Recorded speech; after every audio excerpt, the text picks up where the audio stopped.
Fact number 1. ఈ ఫోటోని చూసారా? ఒక చర్చ్, దాని వెనక ఒక మౌంటైన్, దాని వెనక మూన్ కరెక్ట్గా సెట్ చేసి బాగా ఎడిట్ చేశారు అనుకోకండి. ఇది ఎడిట్ చేసిన ఫోటో కాదు. దీన్ని ఇటాలియన్ ఫోటోగ్రాఫర్ అయిన వెలారియో మినాటో తీశారు. ఈ ఒక్క ఫోటో తీయడానికి తనకి 6 సంవత్సరాలు పట్టింది. ప్రతిరోజు ఇలాంటి వ్యూ రాదు. సంవత్సరానికి కొద్ది రోజులు మాత్రమే ఇలాంటి అలైన్మెంట్ వస్తుంది. అండ్ అంతకుముందు 5 సంవత్సరాలుగా ప్రతిసారి వెలారియో ఈ ఫోటో తీద్దాం అనుకున్నప్పుడల్లా వెదర్ బాగోక తీయలేకపోయాడు. లాస్ట్కి December 15th, 2023న ఈ ఫోటో తీశాడు.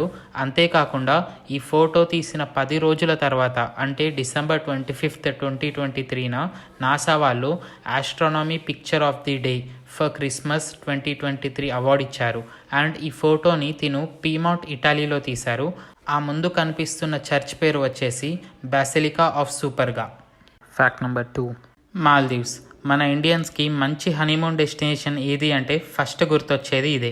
మాల్దీవ్స్కి వారి పూర్తి జీడిపిలో 28% టూరిజం నుంచే వస్తుంది. అందులో కూడా అత్యధికంగా వచ్చేది మన ఇండియన్స్ నుంచే. కేవలం నవంబర్ నెలలో మాత్రమే దాదాపు 19,000 మంది ఇండియన్స్ మాల్దీవ్స్కి వెళ్ళారు. మనకి మాల్దీవ్స్ అంటే అంత క్రేజ్. అలాంటిది ఇప్పుడు 10,000 మందికి పైగా హోటల్ బుకింగ్స్ని ఇంకా ఫ్లైట్ టికెట్స్ని క్యాన్సిల్ చేశారు. అసలు మన ఇండియాకి మాల్దీవ్స్కి ఏంటి గొడవ? ఎందుకు ఈ ఇష్యూ స్టార్ట్ అయింది? అసలు ఈ గొడవ ఎప్పుడు స్టార్ట్ అయిందంటే మోడీ గారు Kochi Lakshadweep submarine optical fibre connection project కోసం లక్షద్వీప్కి వెళ్ళారు. అయితే గొడవ మోడీ లక్షద్వీప్కి వెళ్ళినందుకు కాదు, ఆ ప్రాజెక్ట్ కోసం కూడా కాదు. అయితే మనందరికీ తెలిసిందే మోడీ గారు సోషల్ మీడియాలో ఎంత యాక్టివ్గా ఉంటారో. అలా లక్షద్వీప్కి వెళ్ళినప్పుడు మోడీ గారు అక్కడి బీచెస్ని ఎంజాయ్ చేశారు అండ్ ఆ ఫొటోస్ని సోషల్ మీడియాలో అప్లోడ్ చేశారు. అండ్ లక్షద్వీప్ అందాలని పొగుడుతూ లక్షద్వీప్ని విజిట్ చేయడం సంతోషంగా ఉంది అని ఒక ట్వీట్ చేశారు. అంతే, ఇంకా ఆయన చేసింది ఏమీ లేదు. అండ్ ఆ ట్వీట్కి మనోళ్ళు కమెంట్స్ చేశారు. లక్షద్వీప్ టూరిజంని ఎంకరేజ్ చేస్తున్నందుకు మోడీ గారిని పొగిడారు. అండ్ ఇంత అందమైన టూరిజం స్పాట్ని మన దగ్గర పెట్టుకొని ఎందుకు మాల్దీవ్స్కి వెళ్తున్నామని కమెంట్స్లో చెప్పారు.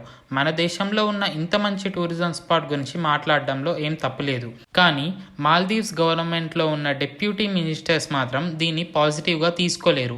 మొదటిగా జహీద్ రమీజ్ అనే డిప్యూటీ మినిస్టర్ ఇండియాని కించపరుస్తూ ట్వీట్ చేశారు. మాల్దీవ్స్ ప్రొవైడ్ చేస్తున్న సర్వీసెస్ని ఇండియా అసలు చెయ్యలేదు అని, అండ్ ఇండియన్ హోటల్స్లోని రూమ్లో పర్మనెంట్గా ఉండే వాసన ఎప్పటికీ వెళ్ళదు అని చెప్పాడు. అండ్ నెక్స్ట్ అబ్దుల్లా మజూమ్ మజీద్, ఇతను కూడా మాల్దీవ్స్ డిప్యూటీ మినిస్టర్. తిను కూడా ఇలాంటి ట్వీటే చేశారు. ఇండియాలో ఉన్న బీచ్ టూరిజం మాల్దీవ్స్ టూరిజంతో ఏమాత్రం పోటీ పడలేదు అన్నాడు.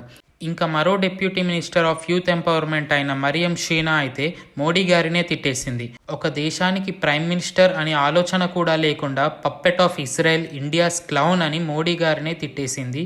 ఇవన్నీ వింటే ఎవరికైనా కాలుద్ది, అలానే మనోలకి కూడా కాలింది. అలా మొదలైందే ఈ బాయ్కాట్ మాల్దీవ్స్.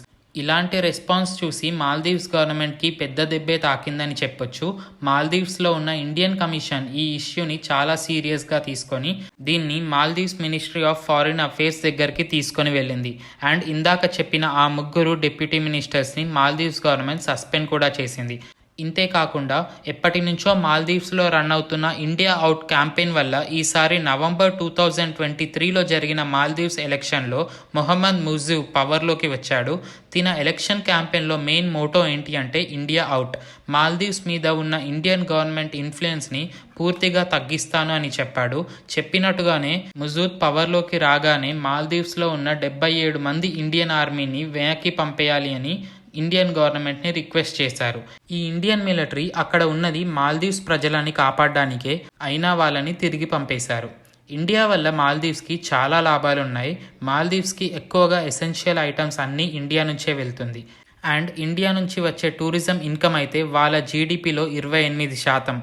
2023లో మాత్రం 20 లక్షల మంది ఇండియన్స్ మాల్దీవ్స్ని విజిట్ చేశారు. ఇన్ని లాభాలు ఉన్న మాల్దీవ్స్ మాత్రం ఇండియా పైన డిపెండ్ అవ్వద్దు అని ఇలాంటి పనులు చేస్తున్నారు. అండ్ ఎక్కడ ఉన్న మాల్దీవ్స్కి వెళ్ళడం ఎందుకు, మన దేశంలో ఉన్న లక్షద్వీప్ని ఎంజాయ్ చేద్దామని చాలామంది సెలబ్రిటీస్ అయితే ఎంకరేజ్ చేస్తున్నారు.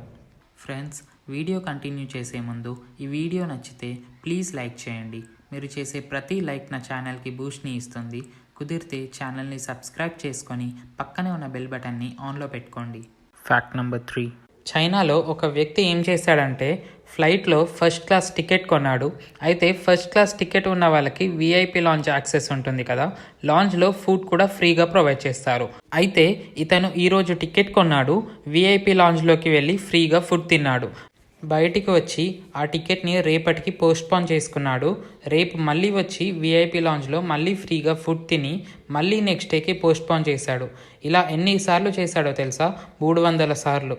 సంవత్సరంలో 300 సార్లు టికెట్ పోస్ట్పోన్ చేస్తూ ఫ్రీగా వీఐపీ లాంజ్లో 300 సార్లు ఫుడ్ తిన్నాడు. అండ్ లాస్ట్లో హైలైట్ ఏంటి అంటే, అతను ఆ టికెట్ని క్యాన్సిల్ చేస్తే తనకి ఆ టికెట్ డబ్బులు మొత్తం రిటర్న్ వచ్చేసింది. ఈ విషయం తెలిసిన తర్వాత ఆ ఎయిర్పోర్ట్ వాళ్ళ ఫీలింగ్ ఏమై ఉంటుందో కమెంట్ చేసి చెప్పండి. Fact number 4. ఈరోజు చెప్పే ఫోబియా పేరు గ్యామోఫోబియా. గ్యామోఫోబియా అంటే భయం. దేని మీద అంటే పెళ్ళి లేదా రిలేషన్లో ఉండడం అంటే భయం. ఈ ఫోబియా ఉన్న వాళ్ళకి పెళ్ళి చేసుకోవాలి అన్నా లేక ఎవరితో అయినా లాంగ్ టర్మ్ రిలేషన్లో ఉండాలి అన్నా చాలా భయం అవుతుంది. ఈ ఫోబియా రావడానికైతే కొన్ని కారణాలు ఉన్నాయి. అందులో మెయిన్ రీజన్ వచ్చేసి పాస్ట్ ఎక్స్పీరియన్స్. అంతకుముందు లవ్ బ్రేకప్ అయినా లేదా లవ్ చేసిన అమ్మాయి ఆర్ అబ్బాయి మోసం చేసి వెళ్ళిపోయినా ఈ ఫోబియా వచ్చే అవకాశాలు చాలా ఎక్కువ. ఇంకో మెయిన్ రీజన్ వచ్చేసి చైల్డ్హుడ్ అబ్యూస్. చిన్నప్పుడు ఆ వ్యక్తితో ఎవరైనా తప్పుగా ప్రవర్తిస్తే ఆ వయసులో వచ్చే మెంటల్ ప్రెషర్ వల్ల జీవితం మొత్తం అపోజిట్ జెండర్ని నమ్మడం చాలా కష్టం. ముఖ్యంగా అమ్మాయిలకి చిన్నప్పుడు ఎవరైనా తప్పుగా ప్రవర్తిస్తే ఆ వయసులో వాళ్ళు పడే నరక యాతన ఎవ్వరికీ చెప్పుకోలేరు.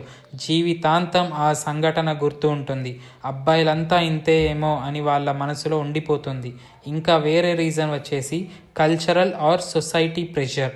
పరాయి వాళ్ళతో మాట్లాడొద్దు, ఒక అమ్మాయి అబ్బాయి కనిపిస్తే తప్పుగా మాట్లాడితే ఆ వ్యక్తికి అలా మాట్లాడితే ఎక్కడ తప్పుగా అనుకుంటారో అని భయం. ఈ డిసార్డర్ రావడానికి కారణాలైతే ఇవి. Fact number 5. ఆస్ట్రేలియాలోని మెల్బోర్న్ సిటీలో 2013లో 77,000 చెట్లకి ఈమెయిల్ అడ్రస్ ప్రొవైడ్ చేశారు. మనకి ఎలా అయితే ఒక్కొక్కరికి ఈమెయిల్ అడ్రస్ ఉంటుందో సేమ్ అలానే ఆ సిటీలో ఉన్న ప్రతి చెట్టుకి ఈమెయిల్ అడ్రస్ ఇచ్చారు. ఇలా చెట్లకి ఈమెయిల్ అడ్రస్ ఇవ్వడానికి రీజన్ ఏంటి అంటే, మనకి చెట్ల వల్ల ఏమైనా ప్రాబ్లం వచ్చినా లేదా మన వల్ల దానికి ఏమైనా అయినా ఆ ఈమెయిల్ అడ్రస్కి మెయిల్ రాయొచ్చు అని. కానీ ఇది ఒక రీజన్ వల్ల ఆపేయాల్సి వచ్చింది. ఆ రీజన్ ఏంటి అంటే లవ్. చెట్లకి లవ్కి ఏంటి సంబంధం అంటే, ఆ చెట్లకి లవ్ లెటర్స్ రాయడం స్టార్ట్ చేశారు ఆ సిటీలోని ప్రజలు. ఇప్పుడు మీరు చూసేది ఆ లవ్ లెటర్సే. ఇలా చాలా లెటర్స్ రావడంతో ఇంకా ఈ ఇనిషియేటివ్ని ఆపేయాల్సి వచ్చింది. ఫ్రెండ్స్, నాది చాలా కొత్త ఛానల్. ఈ వీడియో నచ్చితే ప్లీజ్ లైక్ చేయండి. అలాగే మీ ఫ్రెండ్స్ అందరికీ షేర్ చేయండి. మీరు చేసే ప్రతి లైక్ నా ఛానల్కి బూస్ట్ని ఇస్తుంది. ఇలాంటి మరెన్నో ఇంట్రెస్టింగ్ వీడియోస్ మిస్ కాకుండా చూడడానికి తెలుగు ఫ్యాక్ట్స్ బై ఆనంద్ ఛానల్ని సబ్స్క్రైబ్ చేసుకొని పక్కనే ఉన్న బెల్ బటన్ని ఆన్లో పెట్టుకోండి.